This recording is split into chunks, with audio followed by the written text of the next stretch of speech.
దేవుని పాలవలస గ్రామంలో తాగునీటి సమస్యపై స్పందించిన జనసేన నేత వడ్డాది శ్రీనివాసరావు డాక్టర్ రెడ్డీస్ కంపెనీ యాజమాన్యంతో మాట్లాడి వాటర్ ప్లాంట్ మరమ్మతులు చేయాలని కోరారు.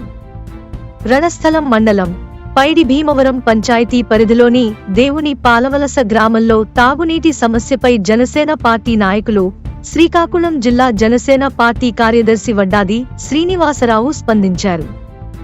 ఈ గ్రామానికి సమీపంలో ఉన్న డాక్టర్ రెడ్డీస్ ల్యాబ్ పరిశ్రమల యాజమాన్యం కొద్ది సంవత్సరాల క్రితం గ్రామ ప్రజల కోసం మినరల్ వాటర్ ప్లాంట్ ఏర్పాటు చేసింది.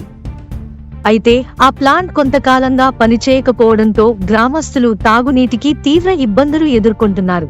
ఈ విషయం తెలుసుకున్న వడ్డాది శ్రీనివాసరావు గ్రామానికి వెళ్లి వాటర్ ప్లాంట్ ను ప్రత్యక్షంగా పరిశీలించారు. గ్రామ ప్రజల సమస్యలను తెలుసుకుని డాక్టర్ రెడ్డీస్ కంపెనీ యాజమాన్యంతో మాట్లాడి వాటర్ ప్లాంట్ మరమ్మతులు చేసి వెంటనే పునరుద్ధరించాలని కోరారు. ప్రస్తుతం గ్రామ ప్రజలు దూరంగా ఉన్న గెడ్డల వద్ద నుండి నీరు తెచ్చుకుని వాడుకోవాల్సి వస్తోందని ఆయన యాజమాన్య దృష్టికి తీసుకువెళ్లారు.